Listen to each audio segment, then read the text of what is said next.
ছাত্ৰ-ছাত্ৰীসকল এতিয়া এটা হাইড্ৰোজেন পৰমাণুত এটা ইলেক্ট্ৰন ঘূৰি থাকোঁতে তাৰ মুঠ কিমান শক্তি হ'ব তাৰ এটা প্ৰকাশ ৰাখি উলিয়াবলৈ চেষ্টা কৰিম।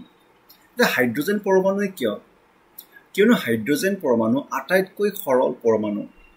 হাইড্ৰোজেন পৰমাণুত যিটো আমি H11 বুলি কওঁ, যাৰ ভৰ সংখ্যা আৰু পাৰমাণৱিক সংখ্যা 1 আৰু 1, তাতে কিন্তু এটা প্ৰটনে থাকিব আৰু এটা প্ৰটনৰ চাৰিওফালে এটা ইলেক্ট্ৰন ঘূৰি ফুৰি থাকিব। আৰু হাইড্ৰোজেনৰ যিহেতু এটা প্ৰটন আছে সেইবুলি আৰু যিহেতু এটা ইলেক্ট্ৰন আছে, ইলেক্ট্ৰনৰ মাজত ইহঁতৰ মাজত যিটো বিকৰ্ষণ বা যিটো ডিষ্টাৰবেঞ্চ বা আৰু বিভিন্ন ধৰণৰ যিবিলাক খেলিমেলি হ'ব পাৰে, মডিফিকেশ্যন হ'ব পাৰে, সেইবোৰ আমি ইয়াতে আমাৰ নপৰিব হিচাপত। সেইবুলি প্ৰথমতে হাইড্ৰোজেনৰ পৰমাণুটো চাই লওঁ। হাইড্ৰোজেন পৰমাণু হৈছে এটা অতি সৰল পৰমাণু যাৰ নিউক্লিয়াছ হিচাপে এটা প্ৰটনহে আছে আৰু ইয়াৰ চাৰিওফালে এটা ইলেক্ট্ৰন ঘূৰি থাকে। ইলেক্ট্ৰনটো নিউক্লিয়াছৰ চাৰিওফালে সুস্থিৰ কক্ষপথত থাকিবলৈ হ'লে কি হ'ব লাগিব? আগতে পাইছিলোঁ বৰৰ সূত্ৰ অনুসৰি অভিকেন্দ্ৰিক বল আৰু স্থিতিবৈদ্যুতিক বল দুটা কিন্তু সমান হ'ব লাগিব। এতিয়া অভিকেন্দ্ৰিক বলটোৱে কি কৰে? এইটো এটা বস্তু এটাক চাৰিওফালে বৃত্তাকাৰ পথত ঘূৰাবৰ কাৰণে সেইটো দায়ী। আৰু যিটো স্থিতিবৈদ্যুতিক বল, ইয়াতে স্থিতিবৈদ্যুতিক আকৰ্ষণ থাকিব এইটো, কিয়নো এটা নিউক্লিয়াছ ধনাত্মক হ'ব আৰু ইলেক্ট্ৰনটো ঋণাত্মক হয়। এই দুটা যেতিয়া সমান হ'ব এই দুটা বল, তেতিয়াহ'লে ইলেক্ট্ৰনটো সুস্থিৰভাৱে এটা বৃত্তাকাৰ কক্ষপথত ঘূৰি ফুৰি থাকিব পাৰিব। তেতিয়াহ'লে এই অভিকেন্দ্ৰিক বলটো স্থিতিবৈদ্যুতিক বলৰ সমান হ'ব। অভিকেন্দ্ৰিক বলৰ ফৰ্মুলা আছিলে mv²/r আৰু এটা স্থিতিবৈদ্যুতিক বলৰ ফৰ্মুলা আছিলে কুলম্বৰ সূত্ৰটো। এতিয়া কুলম্বৰ সূত্ৰত আমি কি জানিছিলোঁ? Fe = 1/4πε0 q1 q2/r²। এতিয়া এই 1/4πε0ক আমি সুবিধাৰ কাৰণে স্মল k দি লিখিলোঁ, কাৰণ বহুতবাৰ কি আহিব, বাৰে বাৰে 1/4πε0 লিখি থাকিব নোৱাৰি। আৰু q1টো হ'ল ইয়াৰ আধানৰ মানটো Ze, Zটো হ'ল পাৰমাণৱিক সংখ্যা, কিন্তু Zটো এনেতো হাইড্ৰোজেনৰ কাৰণে 1 হ'ব, কিন্তু বেলেগ যদি মল পদাৰ্থ হয় তেতিয়া Zটো সেই হিচাপত যাব। আৰু ইটো হ'ল এটা প্ৰটনৰ আধান। আৰু কিউটো কি হ'ব? কিউটোতো এই ইলেক্ট্ৰনৰ আধানৰ মানটো যিটো হ'ব E। চ' k Ze × E/r², এইটো ইয়াতে এনেকৈ লিখা হৈছে। চ' আমি এই দুয়োটাৰ পৰা যদি r বিচাৰিবলৈ চেষ্টা কৰোঁ, এটা r কটা যাব, থাকি যাব r = kZe²/mv²। এইটো 1 নম্বৰ সমীকৰণ। আকৌ বৰৰ সূত্ৰ অনুসৰি কি পাইছিলোঁ যে কণিক ভৰবেগ তাৰ এটা বস্তু এটা ইলেক্ট্ৰন এটাৰ কি হ'ব লাগিব? n/h⁻ অখণ্ড গুণিত হ'ব লাগিব। ইয়াকে বৰৰ কণিক ভৰবেগৰ কোৱান্টিকৰণ সূত্ৰ বুলি কোৱা যায়। L = mvr = nh/2π যদি হয়, so mvr = nh/2π পৰা r = nh/2πmv লিখিব পৰা যাব। এইটো ইকুৱেশ্যন নম্বৰ 2।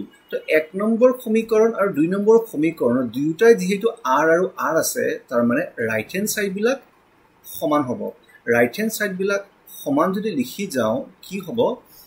kZe²/mv² = nh/2πmv। এই দুটাৰ পৰা m কটা যাব আৰু থাকি যাব বাকীখিনি, আৰু তাৰে পৰা ভিটোক পৃথক কৰিলে আমি পাম v = 2πkZe²/nh। এইটো 3 নম্বৰ সমীকৰণ হিচাপে ৰাখি দিয়া। এতিয়া কৰিম কি? এতিয়া v = 2πkZe²/nh, এই ভিৰ মানটো যিটো 2 নম্বৰ সমীকৰণ আছিলে, যিটো 2 নম্বৰ সমীকৰণ আছিলে, এই ইয়াত যিটো v আছে, এই ভিৰ ঠাইত এই ভিটো বহুৱাই দিম। তেতিয়া কি আহে আমি চাওঁ। 2 নম্বৰ সমীকৰণৰ পৰা এই ভিৰ ঠাইটোত এইটো বহুৱাই দিলোঁ। বহুৱাৰ পিছত এনেধৰণে আহিলে r = nh/2πm nh/2πkZe², আৰু ইয়াতে পুনৰ অলপ সৰল কৰিলে পোৱা যাব r = n²h²/4π²mkZe²। এইটো r জেগাত আমি rn লিখিলোঁ, কাৰণ ইয়াতে চাবা বাকী যিমানখিনি আছে n² বাহিৰে h² এটা কনষ্টেণ্ট, 4π² এইবোৰতো কনষ্টেণ্টেই হয়, mটো এটা ইলেক্ট্ৰনৰ ভৰ, kটো 1/4πε0 জানা 9 × 10⁹ হয়। Zটো হ'ল পৰমাণৱিক সংখ্যা হ'ব। ইটো এটা ধ্ৰুৱক, মানে n² বাহিৰে গোটেইখিনি ধ্ৰুৱক হ'বগে তাৰ মানে ইয়াৰ পৰা আমি ক'ব পাৰোঁ যে r স্কুৱেৰ সমানুপাতিক n স্কুৱেৰ r স্কুৱেৰ নহয় r সমানুপাতিক n স্কুৱেৰ তাৰ মানে তাক সেইকাৰণে আমি rn দি দিছোঁ তাৰমানে nৰ মানটো 1 হৈ গ'লে তেতিয়া r কিবা এটা হ'বগে nৰ মানটো 2 হৈ গ'লে rটো বেলেগ হ'বগে বাকিবোৰ একে থাকিবগে সেইবুলি nতম